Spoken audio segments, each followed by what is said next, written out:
Let's now consider the addition of a third element in parallel with our original configuration, in this case a 950 mH inductor. Does the inclusion of this additional path in parallel affect this circuit, and if so, in what way? The original parallel configuration of the resistor and capacitor still experiences the same voltage and as such would draw the same amount of current. The inclusion of an additional parallel path in no way, shape, or form affects these individual elements. Again, voltage across elements in parallel is the same. E equals V1, which equals V2, which equals V3. Voltage across resistive impedance Z1 remains 120 volts at an angle of 0 degrees, and as such, current through it remains 240 milliamperes at an angle of 0 degrees. The phasor diagram for I1 remains unaffected. Similarly, voltage across capacitive impedance Z2 remains 120 volts at an angle of 0 degrees, and as such, current through it remains 452.4 milliamperes at an angle of 90 degrees. The phasor diagram for I2 remains unaffected. From the perspective of these original two parallel elements, absolutely nothing has changed. This being said, there is now another path in parallel. This additional parallel path will draw current from the source. At an excitation frequency of 60 Hz, the 950 mH inductor would present a complex impedance of 358.1 ohms at an angle of 90 degrees. Let's call this impedance Z3. An application of Ohm's law for inductive impedance Z3 demonstrates I3 to be approximately 335.1 milliamperes at an angle of negative 90 degrees. The phasor diagram demonstrates current through inductive impedance Z3 lags the voltage across it by a relative 90 degrees. Our Kirchhoff's current law equation for this new modified parallel AC circuit, including three parallel paths, suggests source current will be equal to I1 plus I2 plus I3. Substituting in our given values yields source current to be 267.1 milliamperes at an angle of 26.1 degrees. You'll note, given the opposing effects of reactive elements like capacitors and inductors, one leading by 90 and the other lagging by 90, source current actually goes down in comparison to our earlier parallel circuit consisting of only two elements. Again, I must remind you that phasors have magnitudes and directions. When taking into account phase shift, current drawn by a purely inductive and a purely capacitive element is plus or minus 180 degrees or completely out of phase with one another. We'll take advantage of this property when we examine applications like power factor correction in the very near future. As a means of checking our work for this new parallel circuit consisting of three paths, we can do so using total impedance and/or Ohm's law. The parallel combination of these three elements will present a total impedance of approximately 449.2 ohms at an angle of negative 26.1 degrees. Ohm's law solving for total impedance demonstrates total impedance is equal to supply voltage over source current. Substituting in our given values also yields total impedance to be 449.2 ohms at an angle of negative 26.1 degrees. I've got a reasonable degree of confidence our earlier answers are correct. It's worth mentioning that the order of the parallel elements in no way, shape, or form affects the source's perception of the larger parallel circuit.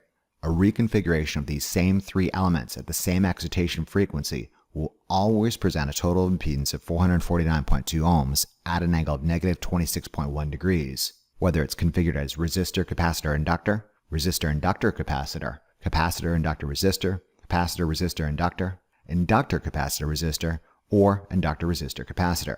As such, any and all of these permutations will still draw the same amount of source current, and each element within this parallel configuration will still draw its allotted share of current. This being said, consider Kirchhoff's current law as applied to these handful of alternate configurations. Consider the following parallel circuit, where ammeter A is measuring current through resistive impedance C1. Ammeter A reads I1 only at 240 milliamperes at an angle of 0 degrees. Ammeter B, however, is measuring the pooled current bound for both capacitive impedance Z2 and inductive impedance Z3. Ammeter B would read I2 plus I3, or 117.3 milliamperes, at an angle of 90 degrees, which, if you think about it, is the degree of imbalance between the capacitive and inductive branches of the entire parallel circuit. Consider an alternate configuration of this same circuit where ammeter A is now measuring current through only inductive impedance Z3. Ammeter A reads I3 only at 335.1 milliamperes at an angle of negative 90 degrees. Ammeter B, however, is now measuring the pooled current bound for both capacitive impedance Z2 and resistive impedance Z1. Ammeter B reads I2 plus I1, or 512.1 milliamperes, at an angle of 62 degrees, which, if you recall, was the amount of source current drawn for the original parallel configuration of only two elements. Let's post our calculated values for the 3-element parallel circuit for comparison purposes and briefly examine the effects of shorts and opens inside parallel AC circuits. As in parallel DC circuits, a low impedance short across any terminals of a parallel AC circuit effectively wrecks the whole circuit and is generally to be avoided at all costs. Any low impedance short across the terminals of a parallel circuit would route all current around the parallel configuration, and the supply voltage would experience no opposition to current flow. As such, substantial current will flow, subject to only the source's maximum capability. Consider a 0 ohm short across the terminals of inductive impedance Z3. The short has effectively placed a 0 ohm path in parallel with not only the inductor, but all 3 elements. As such, total impedance drops to 0 ohms. Let's say the source is limited to supplying 20 amps of current, beyond which a protection mechanism in series opens up and interrupts current flow. Seeing no opposition, current through the 0 ohm short quickly spikes to 20 amps, and the source experiences an overcurrent condition. Whatever fuse or circuit breaker protecting the system opens and halts current flow, preventing disaster. Again, any low impedance short across the terminals of any parallel AC circuit effectively wrecks the whole circuit and is to be generally avoided at all costs. The low impedance short will route all current around the parallel configuration, and the source would experience no opposition to current flow. As such, substantial current will flow through the short, subject to only the source's maximum capability. Often, shorts lead to circuit protection events. Let's now consider the influence of open circuits inside parallel AC circuits.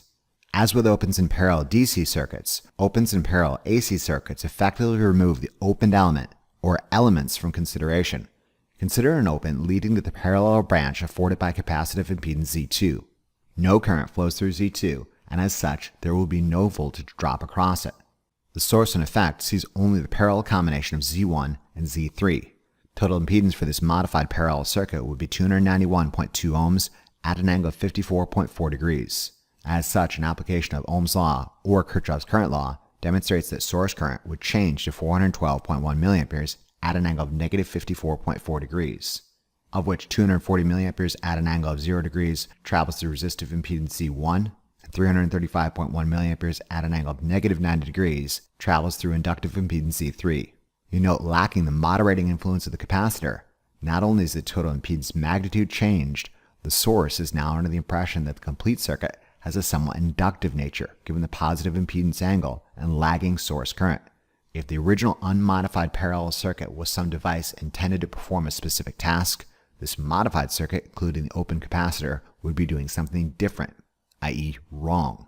Additionally, besides the change in source current magnitude and phase shift, the lack of current through and the lack of voltage across the open capacitor is a clear indicator that something within this parallel circuit has changed. Notably, the capacitor is now open.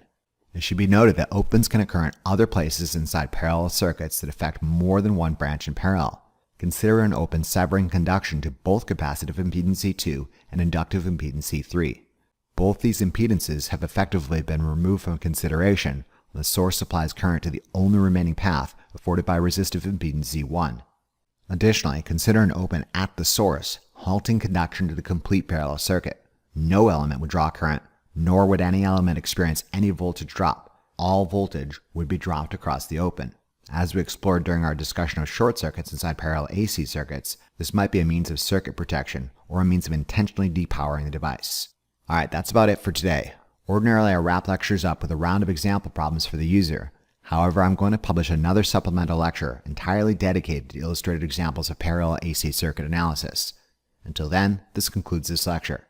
In conclusion, this lecture examined fundamental properties about parallel AC circuits. We learned that voltage across elements in parallel is the same, and the summation of currents entering a node is equal to the summation of currents leaving a node. Finally, we examined the effects of adding, subtracting, and rearranging parallel elements and the influence of shorts and opens inside parallel AC circuits. Remember to review these concepts as often as you need to really drive it home. Imagine how well lab will go if you know what you're doing. Thank you very much for your attention and interest, and we'll see you again during the next lecture of our series. Remember to tell your Lazy Lab partner about this resource, and be sure to check out the Big Bad Tech channel for additional resources and updates.